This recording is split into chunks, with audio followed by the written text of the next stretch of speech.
Ladies and gentlemen, honored guests, I am Rear Admiral John Tamman, Deputy Chief of Staff for Strategic Plans and Policy at Allied Command Transformation. Welcome to the 2019 NATO-Industry Forum. I will tell you that we have a record crowd today. As a matter of fact, we had already broken the record yesterday and we had another 50 people show up today, so we were anxious adding seats here today. So again, and I hope that's reflective of the fact that we have this sense of urgency in NATO now to get after assisted decision making, artificial intelligence, and big data. So without further ado, it is my distinct pleasure to introduce the Supreme Allied Commander, Transformation, General Andre Lanata. Sir?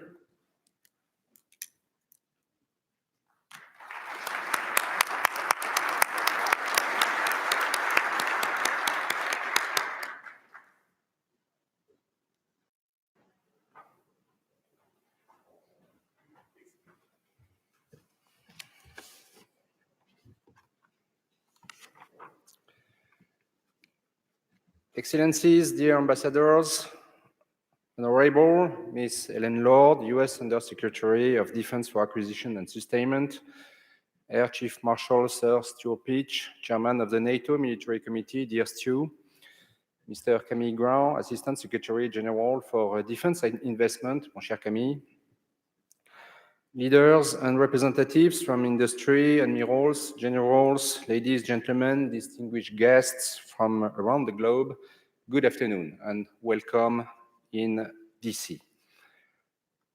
It's my real honor and great privilege for me, together with my co-host, Mr. Camille Grant, NATO Assistant Secretary General for Defense Investment, to welcome you in Washington, DC. I think you will agree that in 2019, as we celebrate the 17th anniversary of the signing of the North Atlantic Treaty in Washington, D.C., a few steps from here, no city is better suited to host this year's NATO Industry Forum. Let me, therefore, express my sincere gratitude to the US authorities, to their outstanding support which made this event possible, especially to Ms. Helen Lord, US Undersecretary of Defense for Acquisition and Sustainment, and members of her team who worked tirelessly in co-organizing this event. This event on this side of the Atlantic is proof that the transatlantic bond, also embodied by ACT's presence as the only NATO headquarters in North America, is still strong. This today event provides a unique opportunity to celebrate 7 decades of the fruitful, special relationship between NATO, our nations, and industry. The military edge of the alliance has always been based first and foremost on the quality of our people, our soldiers, airmen, and sailors. It was also true due to the technological superiority of the defense system provided by our industries. As I often highlighted, our technological and industrial base is an integral part of our operational capabilities and of the deterrence effect that the alliance delivers. It is therefore a vital asset for the collective security of the alliance. The NATO Industry Forum is a capstone event which allows NATO to strengthen a close relationship with the private sector at large, academia, think tanks, subject matter experts, and traditional defense industry. Even more, it provides the opportunity for us to interact with new actors in the defense arena, especially tech companies that are particularly present this year, with many of their representatives who will be on stage as panelists. Most importantly, NIF provides us with an opportunity to elevate the continuous dialogue between industry and the alliance at the highest leadership level. And this dialogue, this relationship, needs to evolve to mirror the profound change of our environment, including technological ecosystem. In the past, military-relevant technologies were developed by the defense industries under the auspices of governments. Now, more and more of the technologies we use for military applications are inherently dual-use and are developed by the commercial sector. This is particularly the case in the digital area. Moreover, the commercial sector develops technologies at an amazing and growing pace and with extraordinary agility. Leveraging these developments is therefore a real challenge for us. The thing is, we do not have the luxury not to tackle it. These new technologies are accessible to everybody, including our opponents. If we don't side them, they will. This is why, in Allied Command Transformation, we are putting a lot of efforts to facilitate NATO's adaptation to this new environment through an open innovation approach, for example. I will come back to it tomorrow in my State of the NIF speech, when I will tell you what we did to bring to life some of the conclusions of our previous NIF, which was dedicated to innovation and emerging and disruptive technologies. One of the consequences of this new state of play on the technological stage is also that NATO needs to adapt its relationship with industry. Not only we need to transform the way we work with the traditional defense industry to introduce more agility, for example, but we also must broaden NATO's engagement in this new ecosystem. I am fully aware that in the world of startup, where the standard for going from concept to product in the market is 90 days, we are not an attractive customer. That is why transformation of our capability development is imperative. In this endeavor, NATO and industry have to work hand in hand. NATO will not be able to adapt in isolation. It should be a cooperative adaptation, and NIF offers a great opportunity to discuss it. We want to ensure a two-way dialogue between NATO and industry in order to allow industry to better understand the issues that keep NATO's leaders awake at night, and NATO to take advantage of the industry's view, bringing a different perspective to challenge how we think and operate. The theme of this year's forum is decision-making. This topic is at the heart of NATO's command and control, and also constitutive of the way our political military alliance works, a machine built for collective decision-making. The bad news is that the complex situations we face are more and more challenging to understand.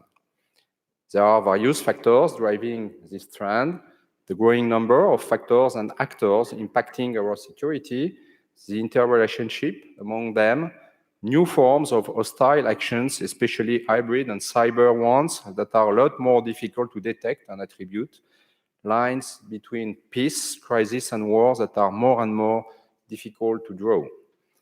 The good news is that the new technologies are now available to help us to respond to these challenges. Yesterday, we held Young Disruptors Day. This event was a warm-up for the NIF. I deem of particular relevance to bring us fresh pairs of eyes that make us see weaknesses that our cultural bias does not let us. It also helps us to escape from old ideas in order to open ourselves to new solutions to meet the Alliance's challenges. The outcomes from the Young Disruptors Day will undoubtedly be of use in today's breakout sessions. They are dedicated to examining various aspects of decision-making and of what technology can provide to assist humans in coming up with quicker, better informed decisions. Our 4 breakout sessions today are meant to offer us answers to the following questions.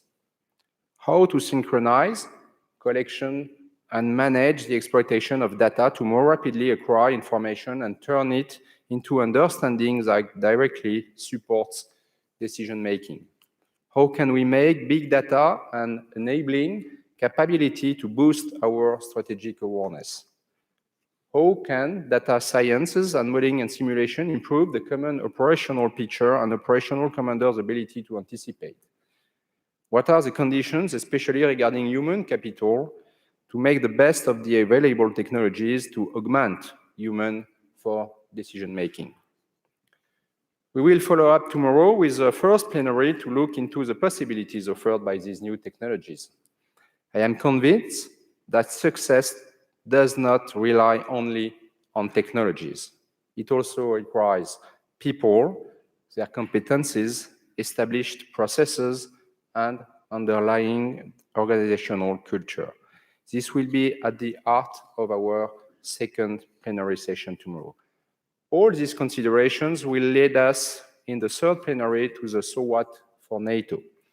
I'll say more tomorrow morning about what we expect from these plenaries, and I am confident that interactions during the breakout sessions today and the plenaries will bring us lots of insights and generate tangible and actionable ideas. Ladies and gentlemen, I look forward to having many exciting debates and hearing you various perspectives and recommendations. I am very pleased now to leave the floor to the Honorable Hélène Lord, representing our host nation. Ms. Lord, the floor is yours. Thank you again for coming, and thank you for your attention.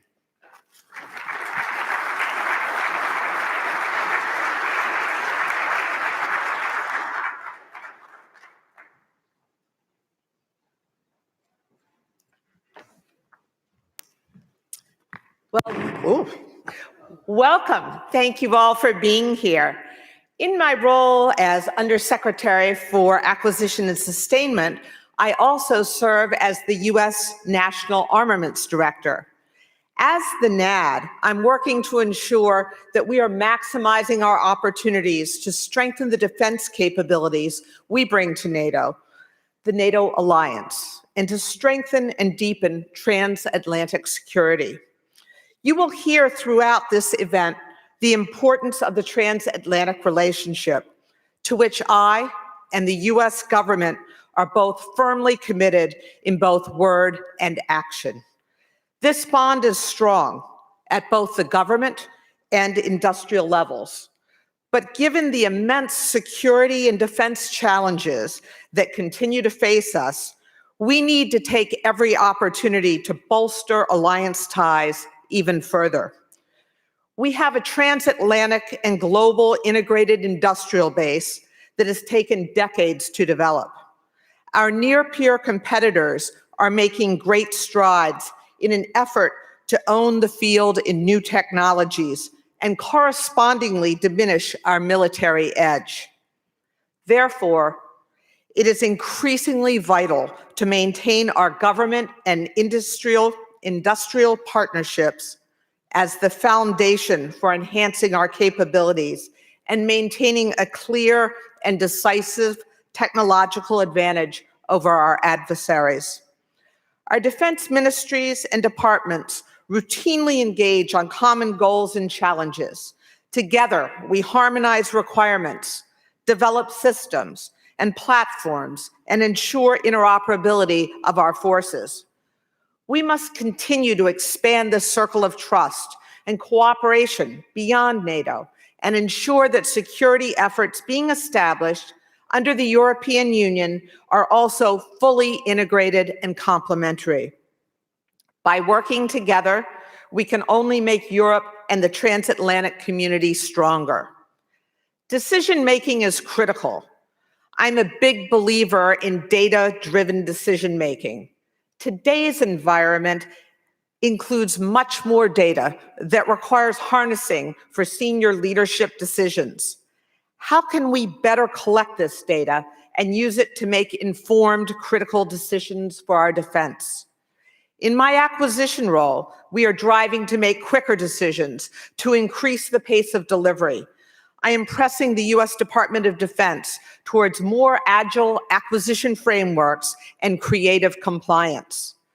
I look forward to hearing from you how we can use new tools and practices to enhance this leadership requirement and to further strengthen our partnerships and alliances.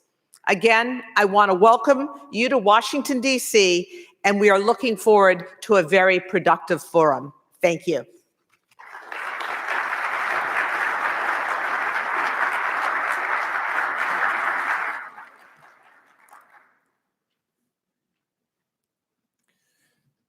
Thank you, Secretary Lord. Honored guests, today we will conduct all breakout sessions in the rooms that are located in the corridors to your right. On your badges, you will see the first number will be the first breakout session you've been assigned to, and the second number on your badge will indicate the second breakout session of the day that you'll be assigned to. There's maps outside in the hallways that will tell you which breakout session room that you'll be in. So you'll get to see 2 of the 4 sessions today. Each will last approximately 75 minutes. Some sessions are overbooked, so if you get to a room and it's full, please go to one of the other rooms, and we'll see how that plays out. I would also briefly mention that Chatham House rules are in effect for all sessions. Participants are free to use the information received, but neither the identity nor the affiliation of the speakers, nor that of any other participant may be revealed. Sessions 1 and 4 will be audio recorded for analysis, intended for internal ACT use as we move forward. Finally,